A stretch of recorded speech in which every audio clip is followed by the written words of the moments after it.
Coming to you from the Apogee Graphics Studios, this is the Business and Beyond podcast on Next Gen Media. I'm Ashton. And I'm Tony.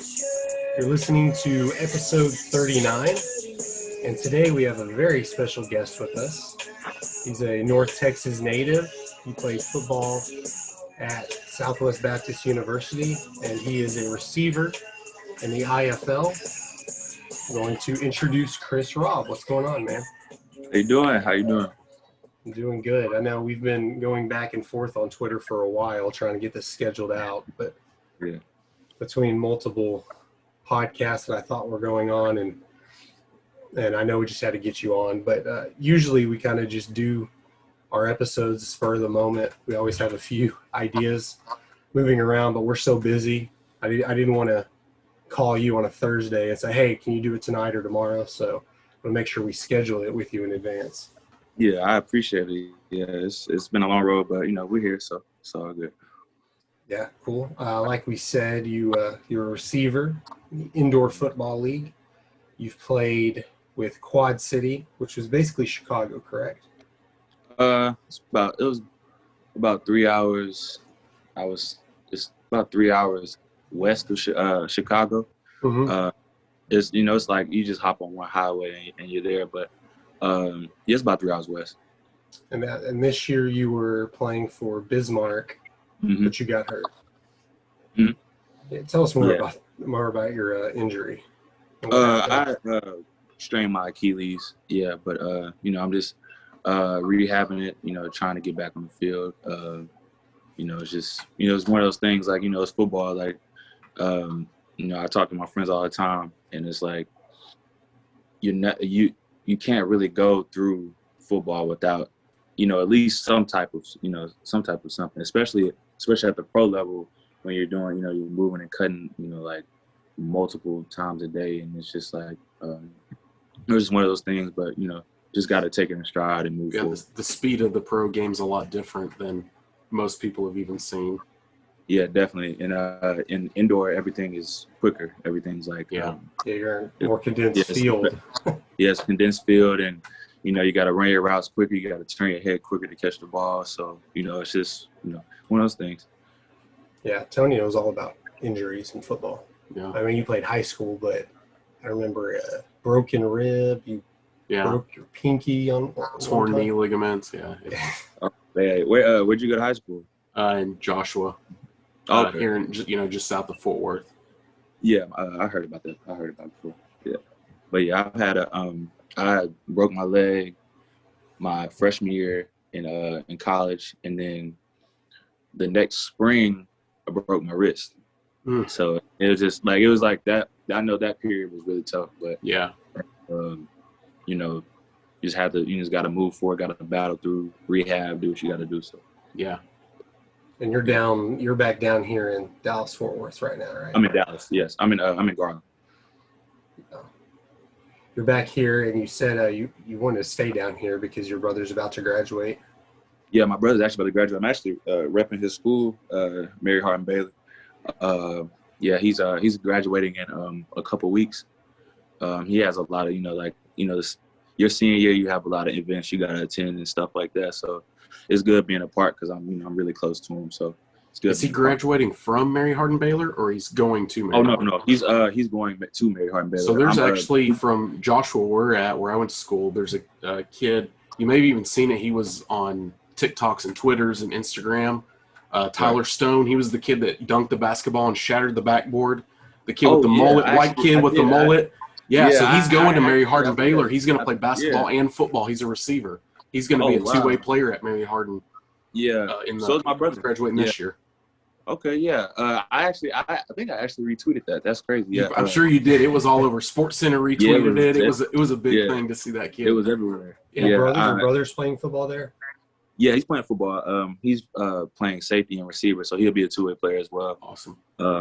So he's I feel like he's a better athlete than me. You know how like your little brother is always kind of better than the big brother eventually.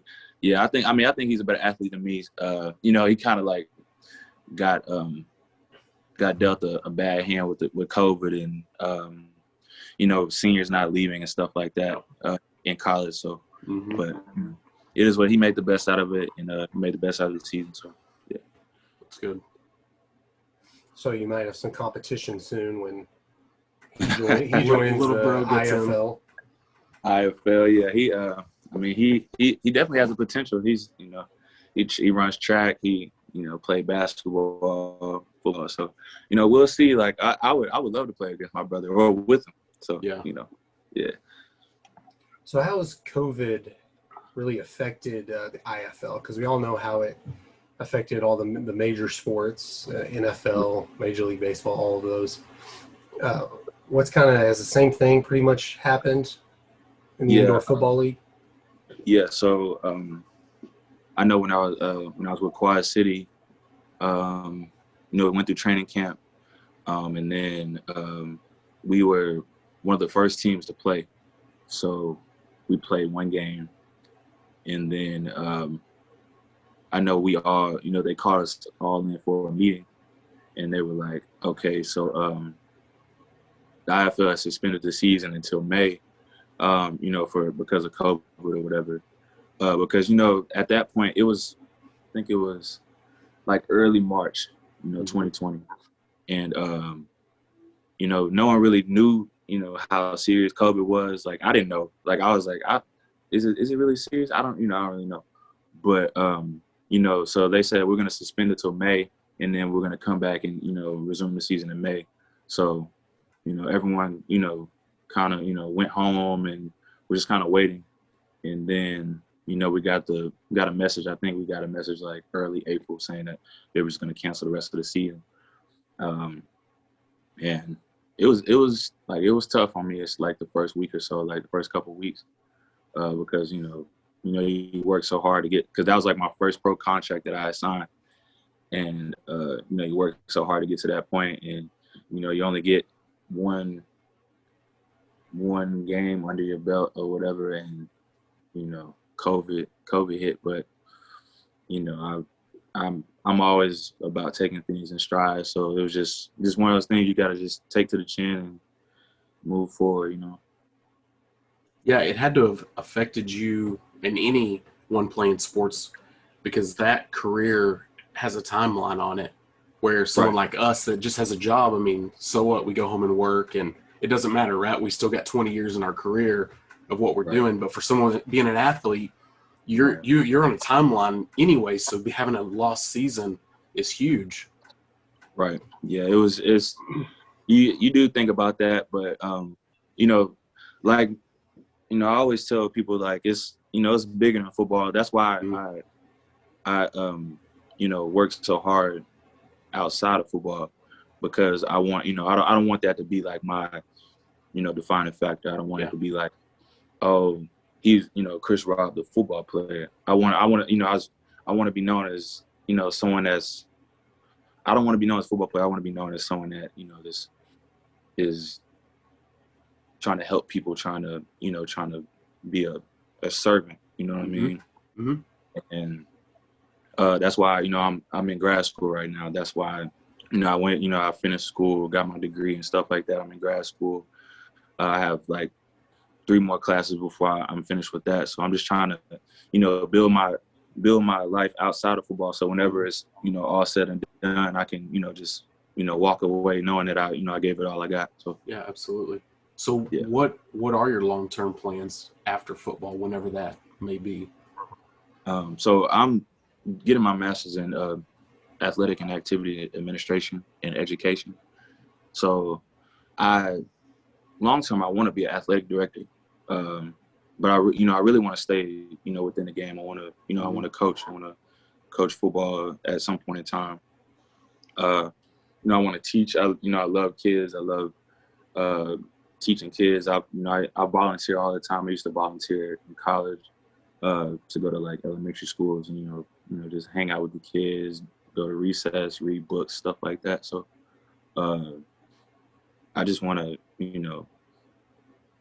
I want to be a part of the game. I want to be a part of sports, because I'm a sports junkie. So like being an athletic director, I feel like would be like a kind of like a, okay, it's a tough job. Yeah, I'll be a part of the sports world as well. So Yeah. Yeah, and every year you're able to play pro sports, whether it's the indoor football league or another league, that just builds your resume, builds your knowledge. And that's good that you're thinking about that, because there's a lot of guys who will leave school early to go for the draft, or their end goal is to play in the NFL. And maybe there's a lot of guys in the IFL that are kind of like that. They weren't quite there, but they thought they had the potential to be there, so they're just continuing their football career any way they can. And so that's what I kind of look at it like the IFL, the Arena Football League when that was still going on, the XFL, the AAFL. Those are sort of like unofficial minor leagues, or developmental leagues.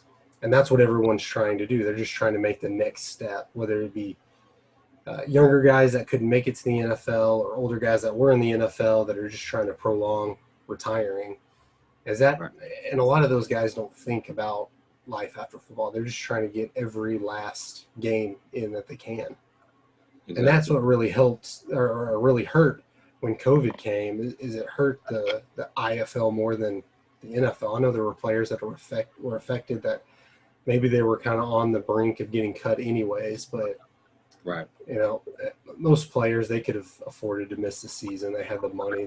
They had a roster spot the next year, but when you play in the IFL, you're not getting paid millions of dollars. So it's you got to do something, and then also stay in shape and try to go for it the next year. Yeah. It's like in the IFL, it's a lot of guys that are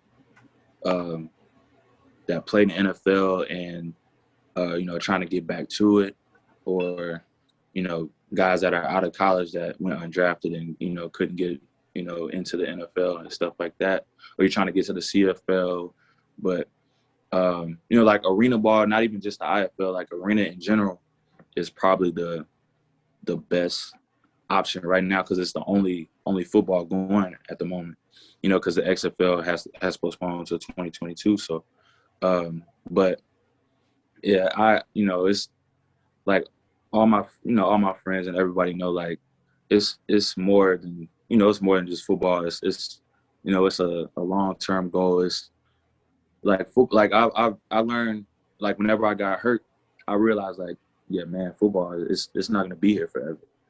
So that's why I was, and my parents, my mom's always stressing to get your education, and so like I always took that seriously. So I always looked at life outside of football,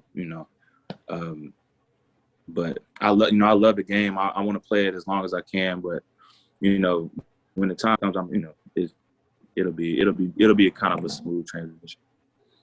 But that's the good part, that you see it that way. It's sad that there are so many kids that don't see it that way, like that they see that's the only way, and they don't make a plan for the future after that, knowing that they can't play football forever. Find other, you could find other avenues, like you said. You still want to be involved in the game. You're going to go more into the teaching, training, business side of football, possibly, on that side of the lines, and that's great. Yeah, exactly. I just it's, I know a lot of guys that left college early just to try to play football and stuff like that, like at other schools, and try to go to the CFL, go to a CFL tryout. Like they're banking their whole life on a $100 CFL tryout, and you can't do that. Like you got to have a backup plan. You can't put all your eggs in one basket. So like, I try to teach that. I even teach that to my brother. Like, you play the game, but you want to take everything serious off the field as well, as far as like your schoolwork and stuff like that. And he's an honor grad. He's going in getting academic scholarships from all over the place. So like it's good that he kind of learned that. But yeah, I just try to teach that as well. So yeah, everybody's trying to thinks they're going to be Kurt Warner, who goes and plays in the AFL, and he's bagging groceries, and then goes and wins a Super Bowl. all in a couple of years. Exactly. Yeah. That's a reason why there's only one person that's done that. You know, that's a one in a million shot. Yeah. You know. Yeah. So No, but it's good because you talked about you want to be in coaching, and a lot of guys do that. They think if they can just hang around the game long enough, there's a spot for them somewhere. I mean, talks about Jason Witten and Sean Lee that they're going to coach one day. It's you take the Jason Garrett route, although he had success being a backup, but just being around it, that you're going to meet the right people and learn the right stuff, that you can be a coach or a trainer or something to that extent. Yeah. And that's good to have plans like that. Yeah, I feel like if you've played the game long enough and you've like soaked it in, and like if you're a coachable, I feel like if you're a coachable player, you can be a good coach because like you've soaked in all the knowledge that you've learned, and then you can also add in what you feel like because I feel like I know some things as a receiver that my coaches didn't teach me. Yeah. And I can just, I can incorporate all of those and then teach it to the next generation. And then they'll have that and they can just, it can be like a chain reaction. So. Yeah, absolutely. Yeah. Yeah, you never know. You could somebody, a teammate who makes it and they become an offensive coordinator or coach somewhere, and Right. they want you to be their receivers coach or something like that. Exactly. Yeah. Yep. So we talked about that you had your brand that you wanted to promote and build. Yeah. What's that mostly about? That how it wraps around what you want to do in your future? Well, it's called Rise. It's kind of a play on my football number, because like the I and the S are the number 15. And so it's Rise, and I did it I started it in college. It was just kind of like a thing that I did just to kind of encourage myself, and then it kind of caught on, and I made a couple shirts or whatever whenever I left school, and it's more about just encouraging and motivating and just positivity. It's really just a positivity brand. Like I made hoodies, I made shirts. I sold them locally, but I'm building a website currently, and I'm connecting with like a mass producer so they can so I can sell it on the website as well. Just hoodies and shirts and hats and stuff like that. But it's more of just like a motivation brand where I can where people can they can put it on and be like, oh, I want to get up and I want to work out or get better today and stuff like that. It's just all about just progressing each day, 1% better each day. And eventually I want to start like a training, like a Rise type training thing where I can like train kids, train high school athletes, train college athletes, pro athletes, or whatever, down the line. So it's it's kind of in the starting, the starting works, but eventually I want to expand it, and hopefully like after I build my website and stuff like that, it'll grow a little bit, continue to grow. That's a great idea, having a place for kids to go and train to work for the next level.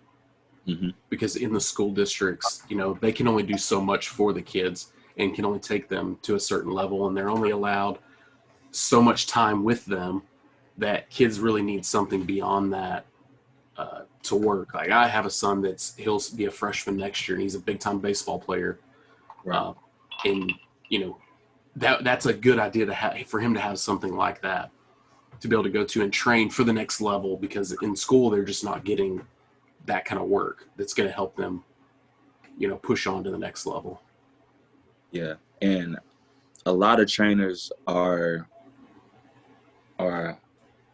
robbing the kids in a sense, like a lot of these football trainers, because they're not really teaching them anything. They're charging them $300, $400, $500 a month to just teach them something they really could look on YouTube and learn. Yeah. Honestly. Yeah. And it's like, and I don't want to do that. I want to like be a person that's like, I wouldn't like charge like tax or anything like that. I just want to like, it's really all about me passing the knowledge that I learned from the, like my trainer, Coach Nate. He's the same. Like he's the same way with us. Like we all went to the same. Like the guys he trains, we went to the same high school, and we trained with him. And he just gives us the knowledge that he learned. And a guy he works with, Joe West, the same way. Like they gave us the knowledge, and I just want to pass it on. Yeah. From all the coaches that I've had, all the great coaches that I've had. So, and it's, and you don't have to charge them. You don't have to charge kids $500, $400 a month to do that. So like, I just, and then dangle a carrot out there to make them come back and have to come back and come back all the time. Yeah, exactly. And they're really, a lot of guys are kind of like training behind their name. Like, some guys play in the NFL and stuff like that. But I mean, like, you're not like, I've been to those training sessions, and, it's a lot of stuff that you don't really see in game. It's just stuff that you're just doing. Like, there's throwing stuff at you and stuff like that. Like, I mean, like it's not really game type movements. So I'm all about teaching like stuff you're doing in the game, like game actions, game routes, game, movements and stuff like that. So, well, there's something it's a baseball guy that I follow a lot because my son does play baseball. That CJ Beatty, he played at the pro level, and he does a lot of hitting training. And that's what he'll say is that he doesn't train a kid to come back to him every week. He says, I train them to get out of a slump, and I teach them what they need to continue to succeed.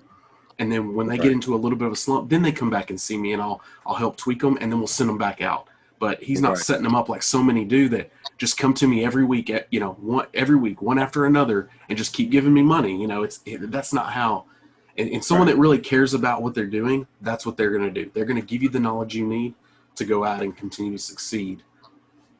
And they're not going to really set you up for life outside of sports, because they want you to keep thinking you're going to go for that D1 scholarship or you're going to go pro, because if that wasn't the goal, they wouldn't be paying you hundreds of thousands of dollars to teach them.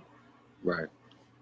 And the reality, like the harsh reality is everyone can't go D1, everyone can't go pro. So, I mean, it's just like, like you said, you're paying kids, like the kids and their parents paying hundreds of thousands of dollars because they're banking on, it's just, it's full ride.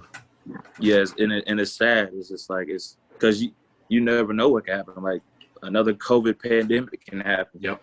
And then, the seniors won't leave, and then you're looking for a scholarship, and you just never know. That's why you always got to have a, like a backup plan. But yeah. Yeah, exactly. Because you could be one of the last couple of people in a normal year, the last couple of players to get one of those scholarships, whether you'd be the star player or not. But times when you have seniors holding back, saying in college there's more freshmen going in because they're allowing them to have that extra year of eligibility, and you're just competing against a lot more players. So years like that, when you're one of the last ones there, you're going to fall below that line and not get that scholarship or not make the team, and everything you've prepared for is just gone. Yeah, it's tough, man. It's like sports is a, I mean, like it's a competition. It's a business. Like, the coach is going to put the best players on the field, and it's just like it's all about, who. I guess it's all about who catches the breaks. Honestly, like I mean, it just like it depends. Like it's it's tough, especially like in this like, you know, day and age with the, you know, with COVID and stuff like that. It's just, you know, it's tough. Mm-hmm. Yeah, you're right. I read a great book, I think it was last year, called Outliers, and that's basically what it talks about. It's like, yeah, it put out Bill Gates, and there's some Canadian hockey players that the month they were born makes a difference because they're basically a year older, nearly a year older than other guys that, yeah, they're really good players, but they had all these advantages as well. And sometimes that's all it comes down to is you're in the right place or in this case, the wrong time period, graduating the wrong year, or, you know, it's, exactly. it makes a my difference. friend, my friend Henry Hunter, he was a quarterback my sophomore year in high school, and, you know, I still hang out with him to this day, and, you know, he always says, like, it's, you know, it's not all about who, you know, who's the most talented, not the most talented. There are a lot of talented guys that didn't make it, you know. It's all about, you know, caught the breaks. Like, you know, you can be number one in the nation, you know, in high school coming out, and then, you know, blow ankle, blow knee, or something like that, and then it's it. Like, you're forgotten. Like, you know, and it's just it's you know, things can happen just like that, and so it's just, you just gotta just stay, you know, prayed up, stay, like, you know, steady working, steady trying to, you know, get stronger, you know, faster each and every day, and, you know, just let the chips fall where they may. So Yeah, you have players like what's that on the 30 for 30? Jermaine Dupree, is that his name? oh He's yeah, Oklahoma running back, and they thought he was going to be one of the best, and he blew out his knee and eventually made it to the NFL, but he just wasn't the same. Yeah. But yeah, it's little stuff like that. Bo Jackson, like who knows what that would have turned out if he wouldn't have gotten hurt. exactly. Even in like a lesser degree, like Greg Oden, like, you know, like he was really good in college. You know, he got drafted over Durant, and it's just like, you know, you never know, but things happen. So Yeah, bringing more local. Sean Lee. I mean, he was able to make a long career, and because of his leadership, he was able to keep a spot. But God knows what would have happened if he would have been able to stay healthy. I mean, first ballot Hall of Famer. I mean, he would have been one of the best. Yeah, he's one of my favorite players. I'm a huge Cowboys fan. He was one of my favorite players, and, you know, it was just every year, like, you know, I just knew, I was like, he's not gonna make it to the end of the season. I just knew it. And then come like week 7, week 8, you know, it's just, but blow like a knee out or something. Blow a knee out, you know, like something like that. But it was like when he's on the field, it's like he always makes plays. He was always getting intercepted. Like I've never a linebacker get like interceptions. Like he was very instinctive. Yeah, he was a very instinctive player. Plays. He was like top 5 linebackers in the league when he was healthy. So like it's just, you know, it is what it is, you know. Yeah. Yeah. So aside from football, what do you like to do outside, man? Let's get to know you a little bit. Like, what do you like to do outside of playing ball, training, just to like decompress?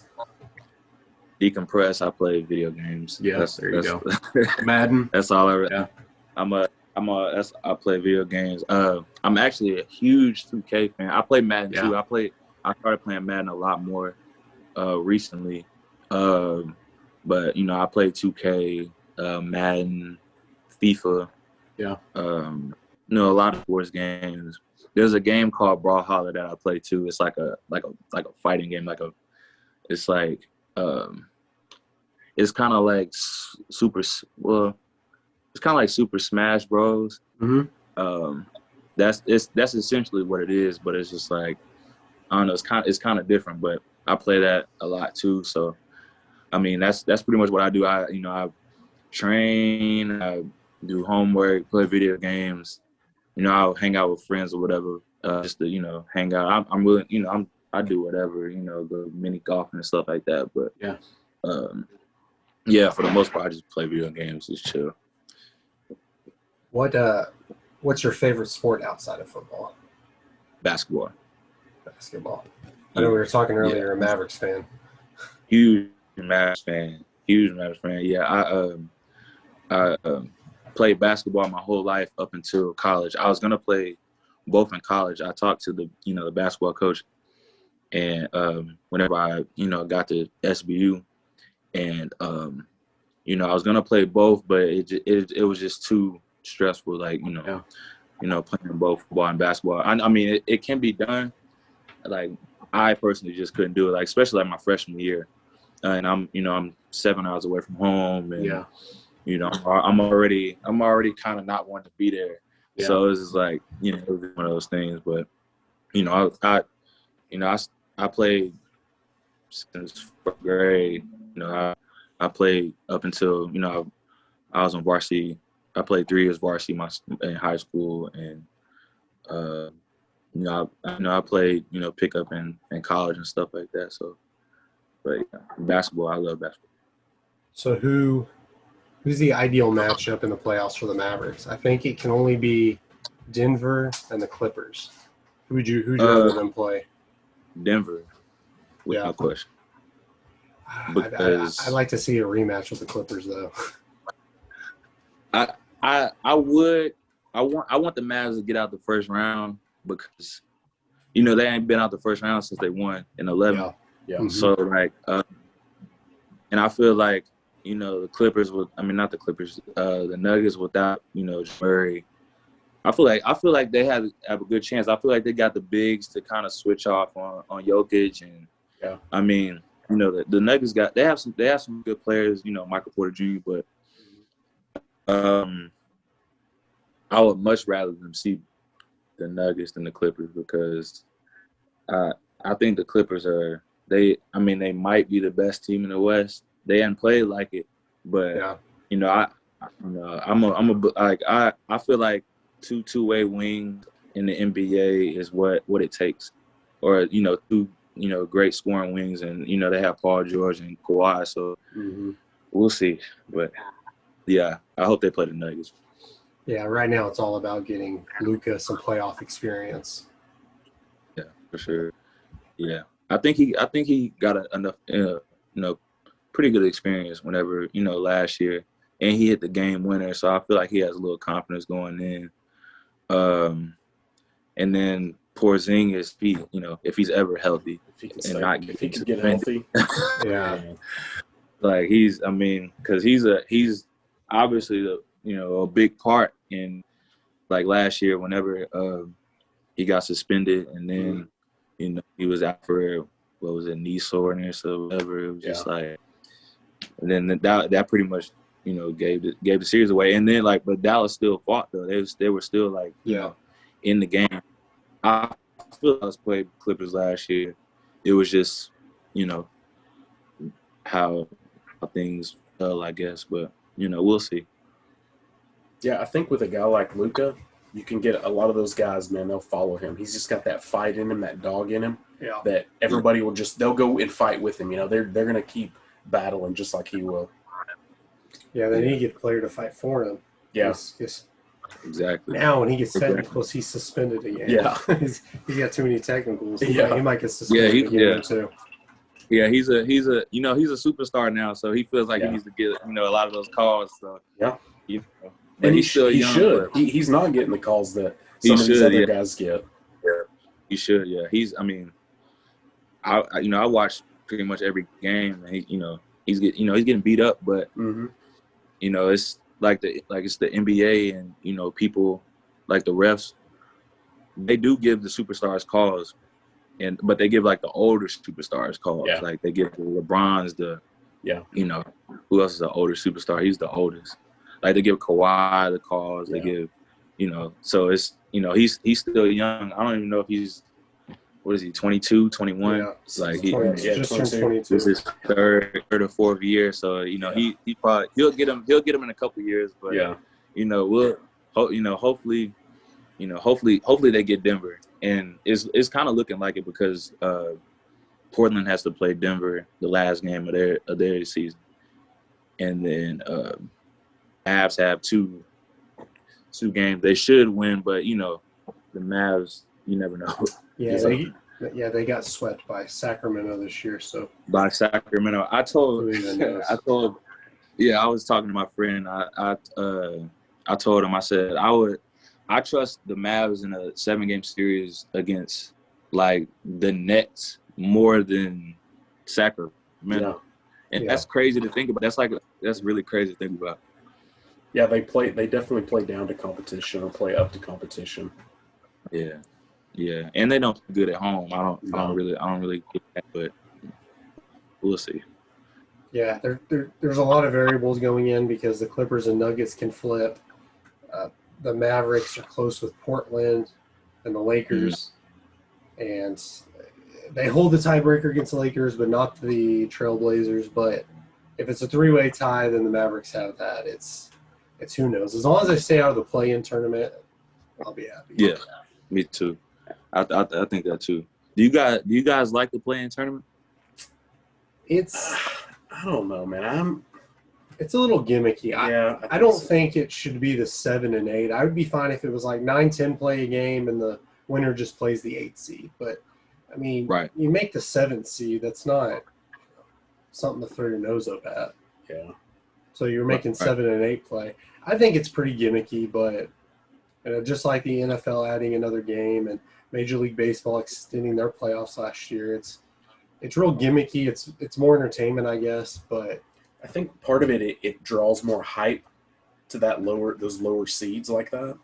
Right. Yeah. So because there's your season's on the line at that point, where typically nobody gives a crap about those seeds, right? Like they're just not worried about it. Right. This it is, right? Because it's either hey, you get a shot still or you don't. And it's pretty irrelevant unless one of those 9-10 make it in and make some noise. Make a run. It's kind of like college basketball, the big dance, the big tournament.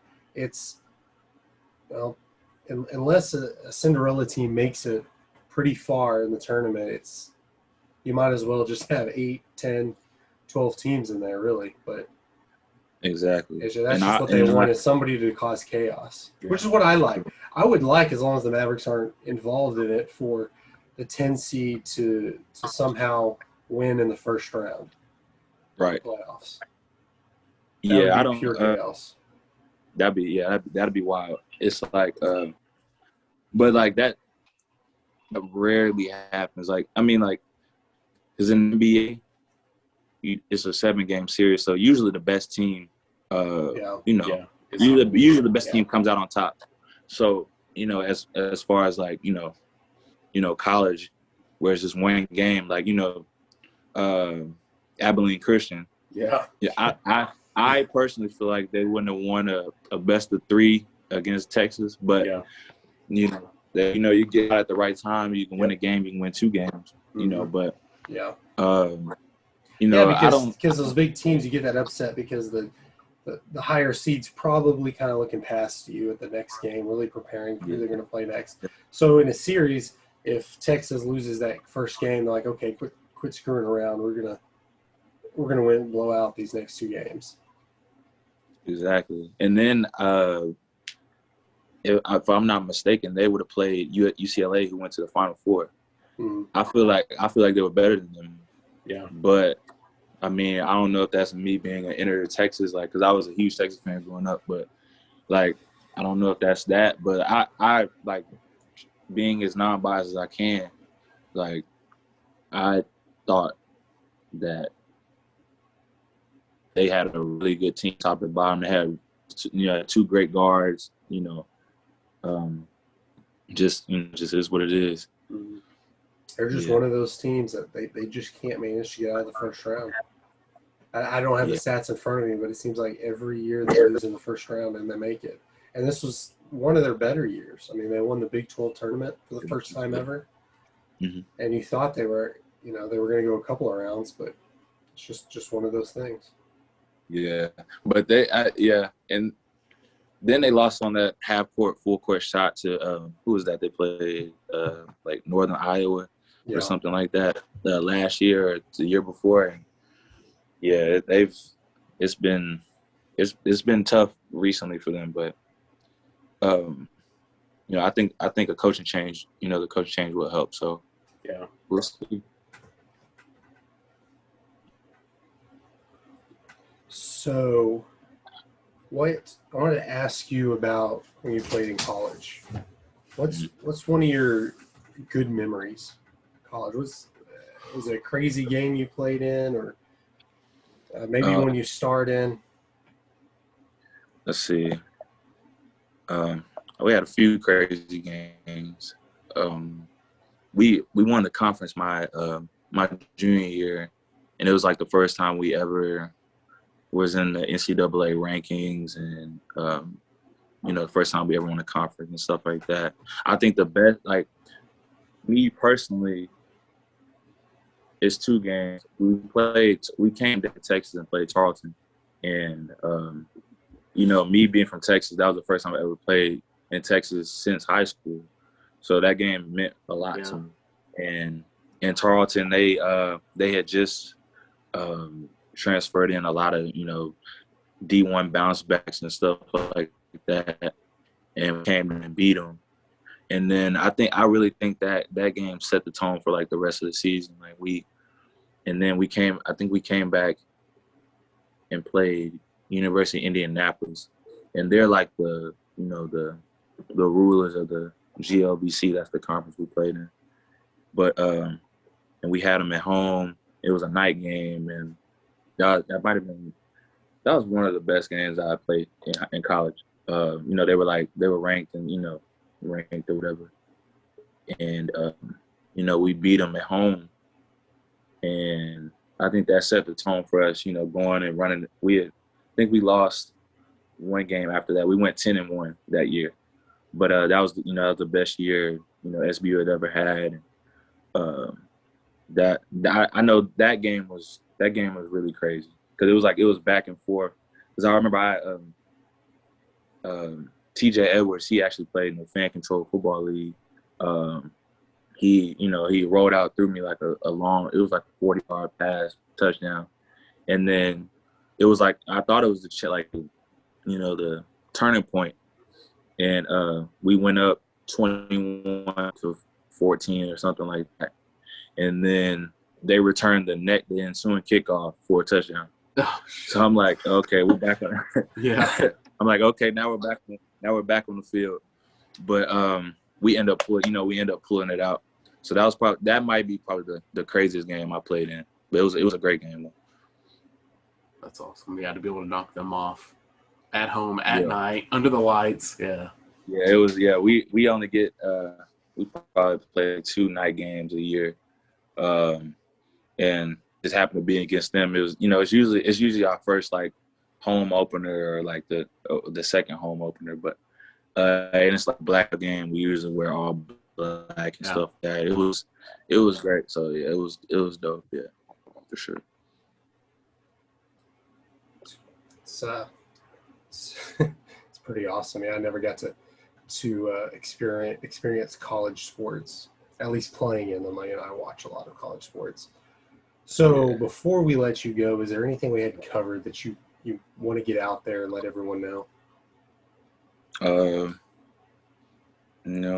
me ask you, follow my social. Hey, you mentioned your website.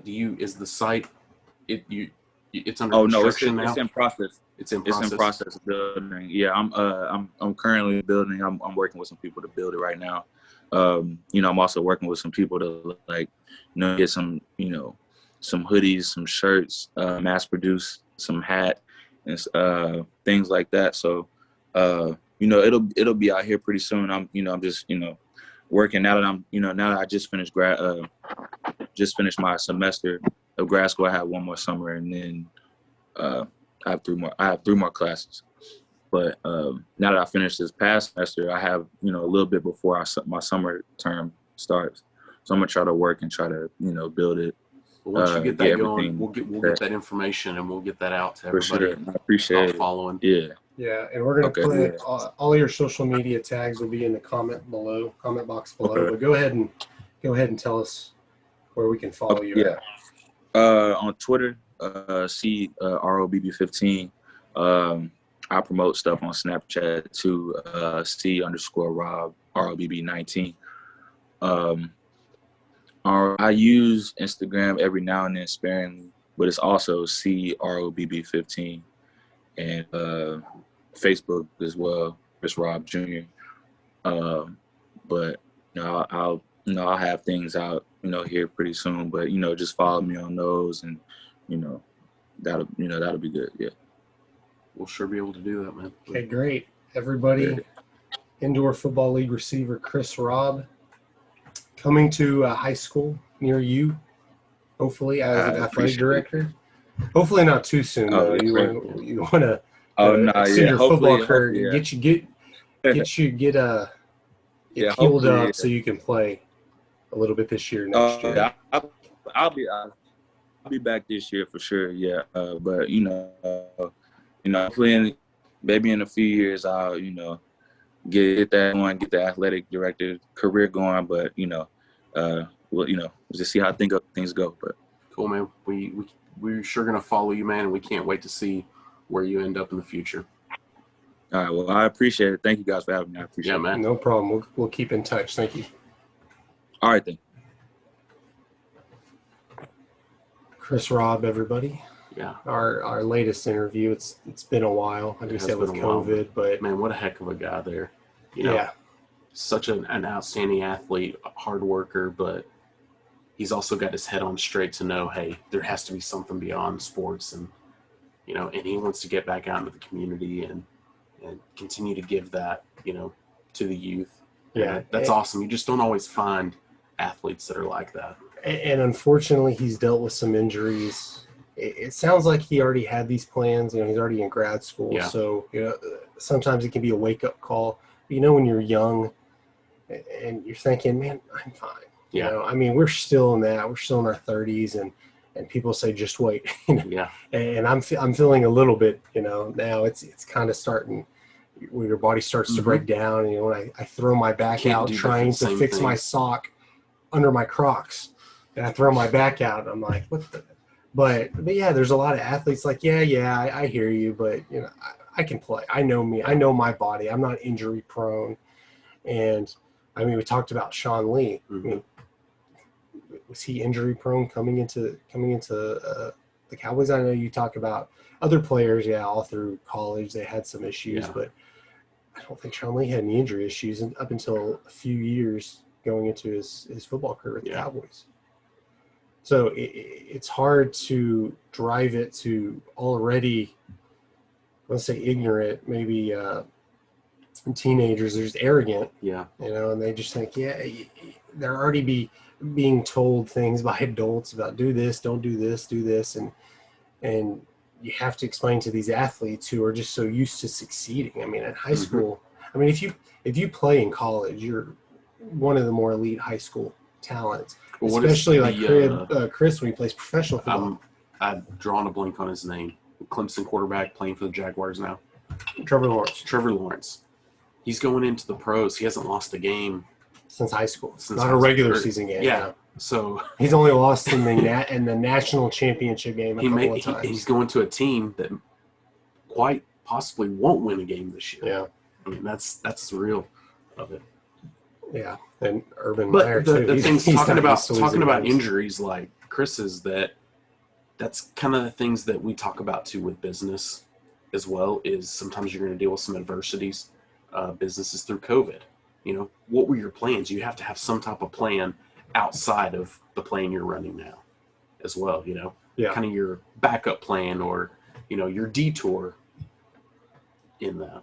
Mm-hmm. And it's different when you're talking about athletes like Zion Williamson or players that are just so good that, they can finish college later. Just go 1 year and then make your millions, which I agree with that to some extent. Like, you could get hurt in college, go to the NBA and get your millions now. But that's an exception. Yeah, they're going to the NBA. A small percentage of the guys you're talking about go out. Chris going in the IFL and you're not making millions there. Now, I'm sure his goal overall was like, of course he wants to try to make the NFL. Yeah. We do this podcast.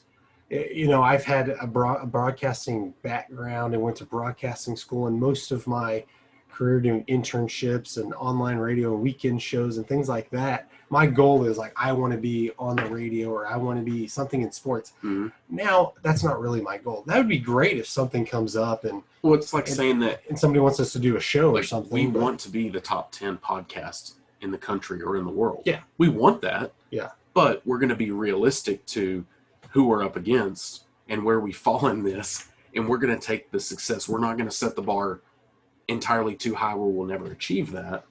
Yeah. And I would like to think we have, a personality that some people can find very entertaining. Mm-hmm. And maybe it's just you hadn't been exposed enough for people to see that, so you're not getting Joe Rogan type ratings, Yeah. That may be a little different. I feel like this kind of talent, although it takes to be one of the top 10 podcasts, I think there's personality involved in that, something you can't teach. Yeah. But us doing that, it's not, I like to compare it, but it's not exactly the same as what Chris is doing. Chris can only be at some level of talent, and we can come in here, roll in here without preparing a lot of shows, do some research. Some shows we've just absolutely winged it and they turned out great. Yeah. That's not going to happen when you play football. You're like, I'm fine. I'm just going to play a lot of video games. It's taken a lot of effort to get to just that point. Yeah. And Chris may have in his mind that, I'm probably never going to go in the NFL. Obviously, he didn't mention that one time. Like, that's his goals. But I'm sure that's, to some extent, he wants to, do this, break through a barrier and get to the next level. But you're right. He has his head on straight. It's not being negative. It's just being a realist about it. Yeah.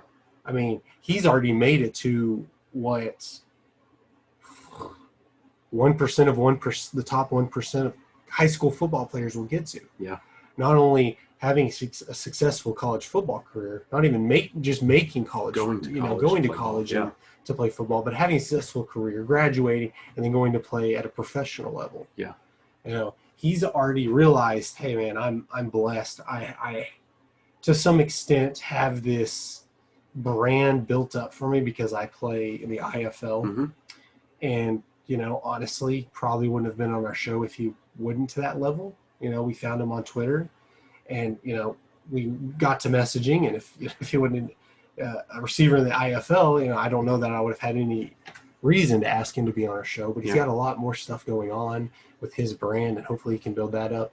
And I was thinking that sounds like the most Texas high school football coach thing ever with, the motivational things he was seeing. I can see some. I thought you were going to say that was like the biggest business and beyond thing ever. Well, yeah, to bring on somebody that's not only into sports, but working on beyond the sports and building a brand. I would like to say I'm a good talent evaluator, but honestly, he was going to be on here before I figured all that out. But no, can you see a high school football team coming out with those Rise shirts on? Oh yeah, all their workout shirts, and I can just imagine that and all his motivational things. That just beams athletic director, high school football coach in Texas. Yeah, absolutely. And we're definitely going to keep everybody up to date, and because we're going to keep. I think Chris has already texted me. Right now. Obviously you're following him. I'm going to follow him right now. Yeah, we will have all of his information up on the description box below, just so y'all can follow him, and we'll have him back eventually, whether it be on a full show or to some extent we'll have him back in contact with everybody. Yeah, especially once he gets his website going, and it's live. We'd love to get him back on or get him in studio, either one.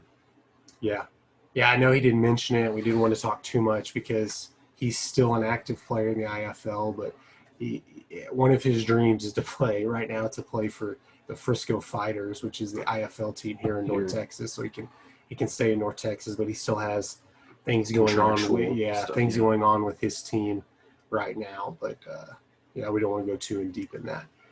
But hope you enjoyed it. We usually don't talk about next episodes, but we have one coming up for you if you want to get into it or not. But I think next week we're going to have Anthony join us back again. yeah, a lot of big stuff happening with him. So Yeah, stay tuned for that one. yeah, until then, I'm Ashton. And I'm Tony. See y'all next time.